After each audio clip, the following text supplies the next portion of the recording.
Le jour où ma famille est montée à bord d'une croisière de luxe sans moi, sans même un texto, j'y suis allé quand même. Pas pour faire une scène, pas pour supplier qu'on me laisse une place, mais parce qu'ils avaient oublié quelque chose de crucial. On ne peut pas faire partir un navire de cette envergure sans une signature de validation technique. Et cette signature, c'est la mienne. Je m'appelle Tanson Archer. Je n'étais pas censé être sur ce bateau. C'est ce qu'ils avaient décidé. Aucune invitation, même pas un itinéraire transféré. Toute la famille Archer, mon père, mes frères et sœurs, leurs conjoints, toute la perfection savamment orchestrée était montée à bord du Marlin Star pour ce qu'ils appelaient la croisière de l'héritage. Tenue coordonnée, brunch au champagne, conférence de leadership pour la marque de style de vie de Cassidy. Ils avaient présenté ça comme une célébration des lignées, de l'excellence. Mais dans les petites lignes du contrat sur lequel reposait tout cela, il y avait ma signature. Je l'avais co-rédigé. Il m'avait effacé de chaque fil de courriel, chaque groupe de discussion, chaque mention. Je n'avais pas été oublié, j'avais été rendu invisible. Ma petite sœur me l'avait dit en face, après la mort de notre mère.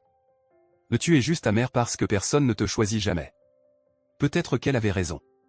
Peut-être que je le suis encore.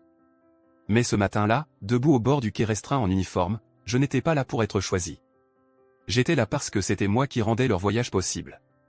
Et ils ne le savaient même pas. Dès que j'ai mis un pied sur la jetée, la brise a frappé mon col salé, tranchante. L'équipage s'affairait autour de moi, préparant les flûtes de champagne et les arches de fleurs. Personne ne m'a remarqué. Pas tout de suite.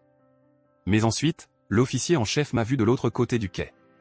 Ses yeux se sont écarquillés, et sa voix a retenti dans les haut-parleurs du port avec une clarté qui a interrompu le quatuor à cordes en pleine musique. « Et capitaine Archer, bienvenue à bord, madame. » Le pont entier s'est figé. Ma sœur a lâché sa coupe de champagne. Et moi, j'ai souri. Pas par triomphe, pas encore. Mais parce que, pour la première fois depuis des années, je n'avais pas besoin que quelqu'un m'ouvre la porte. J'avais les clés. J'avais les papiers. J'avais le titre. Et eux? Ils venaient tout juste d'embarquer sur mon navire. Si vous avez déjà eu l'impression que le monde avançait sans vous, vous n'êtes pas seul. Laissez-moi vous montrer ce que ça fait de reprendre la barre. Je m'étais réveillé avant le lever du soleil, comme toujours. Vieilles habitudes de mes années dans la marine. L'appartement était silencieux, trop silencieux pour la plupart, mais moi, j'avais fini par préférer ça. Pas de bruit, pas de désordre, personne à diriger sauf moi-même. La machine à café faisait son bruit familier pendant que je regardais par la fenêtre la lumière naissante se répandre sur la côte de Norfolk. En bas, les cargos entraient dans le port comme des géants d'acier, tout en fonction, sans artifice. J'ai consulté mon téléphone en attendant le café. Aucun appel manqué, aucun message. Juste une notification. Cassidy Archer, ma sœur cadette, la voix publique de la famille, avait publié une nouvelle story. Une photo d'un verre de champagne, des talons sur un pont en teck, avec la légende. Le croisière de l'héritage Evanson. Embarquement uniquement pour les vrais. Je n'ai même pas cligné des yeux. J'ai juste regardé la vapeur de mon café monter et se replier sur elle-même. Puis j'ai reposé la tasse. Il l'avait fait, la croisière de la famille Archer au complet. Sans avertissement, sans demande, sans la moindre courtoisie. J'étais une fois de plus mise à l'écart. Je suis allé ouvrir mon ordinateur portable, plus par réflexe que par but. Et c'est là que je l'ai vu, un email transféré par erreur, sûrement par l'assistante de Cassidy. Objet, réaffectation de cabine, coordinatrice bien-être à bord. J'ai cliqué. Et c'était là, noir sur blanc. Cabine 14 réaffectée à K. Anders, pilote. Pas besoin de mentionner Tanson. Pas besoin de me mentionner.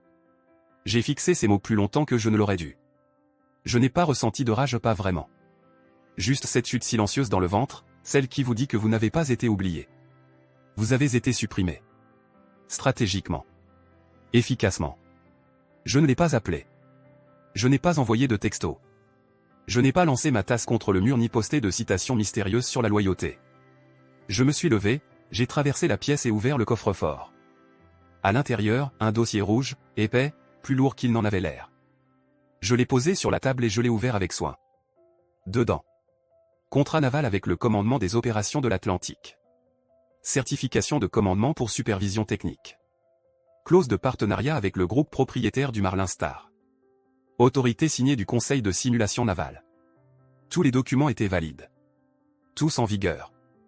Tous contraignants. Ce qu'ils ignoraient, c'est que le Marlin Star avait récemment été reclassé pour un usage double croisière de luxe et exercice de simulation de leadership. Et cela signifiait que tout départ impliquant des fonctions techniques de simulation nécessitait une autorisation finale d'un officier agréé. Cet officier, c'était moi. Je n'avais pas porté ce titre depuis longtemps, depuis que j'avais quitté le service actif 2 ans plus tôt. Mais j'avais maintenu ma licence à jour. Mon nom sur les papiers. Et je les avais observés dans l'ombre, pendant qu'ils construisaient leur marque sur le même navire que j'avais autrefois piloté à travers des tempêtes. J'ai sorti la veste bleue de la marine de mon placard. Pas mon uniforme d'apparat, cette partie de moi était à la retraite, mais celui à manches brodées d'argent, avec l'écusson technique du Marlin Star sur l'épaule. Il m'allait encore. Il avait toujours du sens. Je l'ai repassé moi-même, chaque couture, chaque insigne. Ce rituel m'aidait. Ensuite, j'ai glissé les papiers dans mon sac, fermé la fermeture éclair, et je suis resté un instant immobile, laissant le silence m'envelopper. Pas d'annonce, pas de drame. Juste une ligne dans mon carnet relié de cuir avant de partir. Ils m'ont rayé de l'histoire, mais ils ont oublié qui signe le départ. Je n'avais pas besoin de permission. Seulement d'une autorisation. Le trajet jusqu'au port a été court, silencieux. Le chauffeur n'a posé aucune question. Je n'ai pas parlé non plus. Je n'avais qu'un sac sur les genoux, et un nom qu'il ne s'attendait plus à entendre. Lorsque le véhicule est entré dans la zone restreinte du quai, j'ai regardé l'eau. Et elle était là, la Marlin Star, élancée, aux lignes argentées, imposantes. Déjà décorée pour le voyage, bannière tendue sur la proue, fleurs accrochées aux rampes en laiton, une équipe de tournage complète filmait le quai imbibé de champagne. J'ai repéré Cassidy, tout en élégance calculée, aux côtés de Caleb et de leur entourage soigneusement poli. Ils avaient tout prévu. Tout, sauf moi. Je suis sorti de la voiture et j'ai marché vers le portail. Le poste de sécurité était recouvert de linge blanc, comme s'il devait lui aussi correspondre à l'esthétique générale. Un homme avec un casque m'a fait signe, un clipboard à la main. Madame, l'enregistrement des passagers se fait de l'autre côté. Je n'ai pas sourcillé. J'ai plongé la main dans mon sac, sorti le dossier et le lui étendu. Un commandement technique, autorisation pour simulation maritime. Ce navire ne quitte pas le port sans ma signature. Il a eu l'air confus une seconde, puis a lu la première page. J'ai vu le moment où ça a fait tilt. Sa posture a changé. Il s'est écarté sans dire un mot. Je suis passé devant l'entrée réservée aux invités, et emprunté la passerelle restreinte, mes bottes résonnant contre le métal. Au-dessus de moi, des drones bourdonnaient dans l'air humide, retransmettant en direct le départ parfaitement mis en scène de Cassidy. Les rires flottaient, les verres de champagne s'entrechoquaient, un quatuor à cordes massacrait du Vivaldi comme si des têtes couronnées embarquaient, et non une opération de relations publiques baignée dans une lumière douce et filtrée. La voix de Cassidy résonna dans le système de haut-parleurs. À l'héritage, à la loyauté, à ceux qui méritent d'être sur ce navire. Les mots tombèrent comme une pierre. Je ne me suis pas arrêté. Devant moi, l'équipage s'affairait en polo repassé et baskets blanches, trop occupé par les placements de décoration et les feuilles de timing pour lever les yeux. Mais quelqu'un l'a fait, Karl Madsen, officier en chef. On avait dirigé 2 simulations ensemble avant que je me retire du terrain actif. Il m'avait vu affronter de vraies tempêtes, pas juste scènes mises en scène. Ses sourcils se sont froncés, puis relevés. Sa voix a ensuite retenti, nette et forte, dans les haut-parleurs du quai. « Et capitaine Archer, bienvenue à bord, madame. » Le quatuor s'est arrêté net. Les applaudissements se sont interrompus. Je n'ai pas ralenti le pas. Du coin de l'œil, j'ai vu Caleb se raidir. Quelqu'un a fait tomber un verre, peut-être Cassidy. Je ne les ai pas regardés. J'ai continué, passant sous les guirlandes lumineuses, devant les pyramides de champagne, les caméras en direct, montant la rampe par l'entrée réservée à l'équipage. Chaque porte s'est ouverte devant moi, sans poser de questions. Personne n'a osé bloquer une femme en uniforme, badge de sécurité accroché, et dossier rempli de documents originaux. À l'intérieur de la passerelle de commandement, l'air était plus frais. Le bourdonnement des appareils électroniques, le rythme régulier des balayages radars. Chez moi. Je me suis déplacé par automatisme, j'ai ouvert la checklist, lancé les diagnostics, vérifié les calibrages. Et là, je l'ai vu, le logiciel de navigation avait été remplacé. Slick, commercial, mais bâclé. Des bugs connus, incompatibles avec les systèmes militaires d'Overide. J'ai pris note. Puis j'ai signé l'autorisation finale. Le navire pouvait partir. Tout juste. Quand j'ai remis le clipboard à l'ingénieur adjoint, j'ai aperçu un écran de téléphone de l'autre côté de la pièce. Quelqu'un m'avait filmé en train de marcher sur le pont. Un autre avait posté ma signature d'autorisation sur le canal interne de l'équipage. Je n'ai rien dit. Je n'en avais pas besoin. On m'avait effacé de la liste des invités, mais maintenant, j'étais inscrite dans le système lui-même. Le soir venu, le Marlin Star avait quitté le port, fendant l'eau avec l'assurance arrogante d'un objet luxueux et sûr de lui. Le pont supérieur s'était transformé en banquet flottant et guirlandes lumineuses, assiettes dorées, pyramides de champagne polies pour refléter le coucher du soleil. Les serveurs en noir et blanc impeccables bougeaient comme des danseurs. Tout était parfaitement orchestré. Sauf moi. Mon nom ne figurait ni sur le plan de table, ni sur la liste de l'équipage. Je ne rentrais dans aucune de leurs catégories trop qualifiées pour être au service, trop dérangeantes pour la famille. Je suis resté près de la rambarde jusqu'à ce que Sacha, une jeune ingénieure, me fasse signe. On mange près de la console secondaire, dit-elle en souriant, d'un sourire qui ne ressemblait pas à de la pitié. Ce n'est pas glamour, mais au moins, pas de discours. Sa gentillesse était discrète, sans projecteur. Je l'ai suivi jusqu'à une table pliante près du panneau technique où des sandwichs, du bar tiède et un gâteau à moitié entamé étaient posés dans des plateaux en aluminium. J'ai pris une assiette, me suis assise, et j'ai laissé la soirée se dérouler sans moi. Cassidy brillait à la tête de la grande table robe gris perle, boucle d'oreilles saphir, cette assurance calculée qu'on acquiert quand on vous dit toute votre vie que vous êtes l'idéal à atteindre. Elle ne m'a pas regardé, pas directement, mais sa posture s'est tendue quand je suis entré dans son champ de vision. Elle a continué de sourire, de siroter, de jouer pour la caméra qui flottait près d'elle comme une auréole. Je pensais qu'elle allait laisser le silence s'imposer. Elle ne l'a pas fait.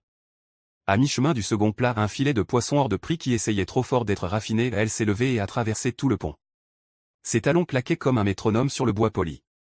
Elle s'est arrêtée à ma table, s'est penchée. Elle gardait son sourire figé en disant : « Mais tu crois vraiment que tu peux débarquer comme ça et quoi, gâcher l'ambiance ? Humilier tout le monde ? » Je n'ai même pas tourné la tête. J'ai levé mon verre d'eau lentement, pris une gorgée, puis dit : « Je ne suis pas là pour faire la fête.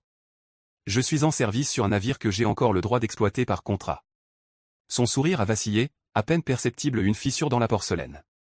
Avant qu'elle ne réponde, le navire a donné une légère secousse. Pas violente, mais assez brusque pour faire teinter les couverts. Puis le haut-parleur a grésillé. Déviation de navigation, 10 000 nautiques. Passage en manuel requis. La musique s'est arrêtée. L'équipage s'est figé.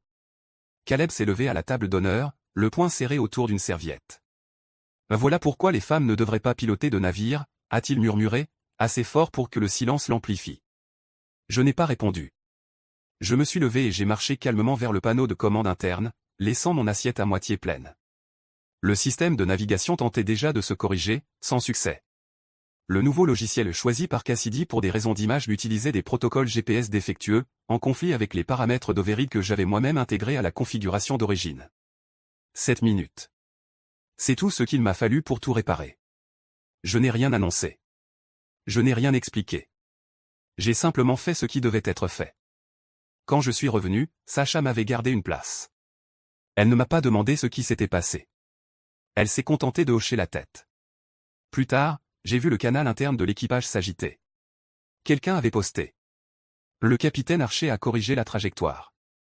Puis des captures d'écran ont suivi, une horodatée, une vidéo de ma main sur l'interface de contrôle. Au moment où le dessert fut servi, une tarte aux poires surchargée de glaçage que personne n'a fini, le clip avait déjà atterri sur un blog maritime suivi par un demi-million d'abonnés. Elle ne figurait pas sur la liste des invités, mais c'est grâce à elle que ce navire flotte encore. Les commentaires sont arrivés rapidement. Elle les a sauvés. Pas exactement le scénario qu'ils avaient prévu, hein. Les capitaines Archer, voilà un titre mérité. Je n'ai pas répondu. Je ne l'ai pas partagé. Mais j'ai lu chaque mot. Pas parce que j'avais besoin de reconnaissance, mais parce que, pour une fois, la vérité n'avait pas à supplier pour exister. Et dans un coin de mon champ de vision, j'ai vu Cassidy me regarder et les yeux plissés, la mâchoire serrée, le silence entre nous plus assourdissant que tout ce que nous aurions pu dire. Elle pensait qu'elle organisait une soirée d'héritage. Ce qu'elle ignorait comme tous les autres, c'est que j'avais déjà commencé à le réécrire. Et je ne le faisais pas à leur table. Le lendemain matin, après la correction de cap, un email m'attendait dans ma boîte de réception. Objet, suivi de proposition, initiative de la réserve navale. C'était signé commandant Ellis, un nom que je n'avais pas entendu depuis mon retrait du service actif. Le message était bref, mais son impact, immense. Vos performances techniques ont été remarquées. Nous validons la proposition de reconversion du Marlin Star en navire de formation au leadership pour les jeunes des zones côtières. Parlons calendrier. Je suis resté figé devant l'écran. Pas par doute de mes compétences, mais parce que j'avais soumis cette proposition presque un an plus tôt, convaincu qu'elle ne verrait jamais le jour. Et maintenant, elle avait du poids. Maintenant, après avoir été écarté de tous les projets familiaux, j'avais un projet rien qu'à moi. Je ne me suis pas vanté. Je ne l'ai pas annoncé au petit déjeuner. À la place, j'ai imprimé le dossier d'autorisation, je l'ai glissé dans une chemise de la marine, et j'ai silencieusement mis à jour le plan opérationnel avec les modifications proposées. Mais à midi, la nouvelle s'était déjà répandue. Caleb a débarqué dans la salle d'observation, le visage rouge, furieux, agitant une feuille froissée. « Tu es en train de transformer notre héritage en camp d'entraînement », a-t-il craché. « Tu crois que c'est à toi de décider du sort de notre navire ?» Je ne me suis même pas levé de ma chaise. « Le Marlin Star n'appartient pas au trust familial », ai-je répondu calmement. « L'île est opérée selon un accord technique avec la marine, et je suis le dernier officier d'enregistrement en poste. » Il a jeté la feuille sur le bureau entre nous. « Tu avais tout prévu. Tu as attendu qu'on soit en mer. » J'ai regardé le dossier, puis lui. « Non, Caleb. J'ai attendu de ne plus avoir besoin de ta permission. » Il a bafouillé quelque chose à propos de trahison, de scandale, d'humiliation publique, mais je n'écoutais déjà plus. Parce qu'à ce moment précis, quelqu'un d'autre est entré. Cassidy. Pas de maquillage, pas de caméra. Juste elle, tendant une petite clé USB noire. « Je ne prends pas parti, dit-elle d'une voix basse. Mais je ne peux plus le laisser enterrer la vérité. À l'intérieur, des preuves. Factures falsifiées, réaffectation douteuse de fonds d'entretien, paiements redirigés vers des sociétés écrans appartenant à Caleb, et ses dépenses personnelles. Un yacht amarré à Cannes, un investissement silencieux dans une start-up qui n'a jamais vu le jour, des réparations, qui n'ont jamais eu lieu. Il n'était pas seulement en colère à cause de ma proposition. Il avait peur. Peur que cela révèle tout. Et grâce à Cassidy, ce serait le cas. Legacy Night n'a jamais été conçue pour des gens comme moi. Elle était pour ceux qui s'insèrent parfaitement dans l'histoire des archers propres, lisses, fidèles à l'image. Mais je suis venu quand même. Pas de carton nominatif, pas de place réservée, pas de bienvenue. Juste une robe bleu marine et un dossier rempli de faits. Cassidy était déjà sur scène, aussi impeccable que toujours. « Ce navire, dit-elle. Ce n'est pas juste de l'acier et de l'océan. C'est ce que nous sommes. » Les applaudissements furent polis, mécaniques. J'ai attendu qu'elle redescende, puis je suis monté. J'aimerais parler de ce que signifie vraiment l'héritage, ai-je dit. Certains se sont retournés. D'autres pas. J'ai ouvert le dossier et commencé à dérouler les faits. Le contrat technique initial avec la marine. L'autorisation de conversion du Marlin Star en navire de formation. Les fonds d'entretien détournés avec la signature de Caleb. Un silence s'est installé sur le pont, plus lourd que n'importe quelle vague. Caleb s'est levé brusquement. « Tu ne peux pas réécrire l'histoire », a-t-il lancé. « Tu veux juste nous humilier devant nos investisseurs. » J'ai planté mon regard dans le sien. « C'est toi qui l'as fait. Moi, je ne fais que tenir le miroir. » Il a regardé autour de lui, aucun soutien. Puis Margaret s'est levée. « Je pensais que le silence maintenait l'ordre, dit-elle doucement. Mais je vois maintenant qu'il a juste permis aux mauvaises personnes de parler plus fort. » Elle m'a regardé.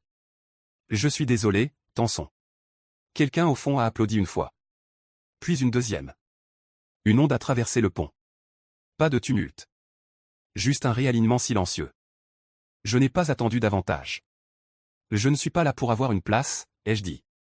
Je suis là pour mettre fin à l'histoire que vous avez racontée sans moi. Puis j'ai refermé le dossier, j'ai tourné les talons et quitté la scène. Pas pour le drame, ni pour l'attention. Mais parce que, enfin, je le pouvais. 1 an plus tard, le Marlin Star n'accueille plus de toast au champagne ni de discours d'héritage mis en scène. Elle navigue avec un objectif, navire-école mobile pour le leadership, destiné aux jeunes des communautés côtières oubliées. La réserve navale a validé la proposition que j'avais un jour écrite en silence. Je ne suis pas resté à bord en tant que capitaine. J'ai choisi autre chose, conceptrice pédagogique, responsable stratégique, architecte discrète de la prochaine génération. Cassidy et moi ne parlons pas souvent. Mais tous les quelques mois, un don de sa marque de mode arrive sur le compte de l'académie.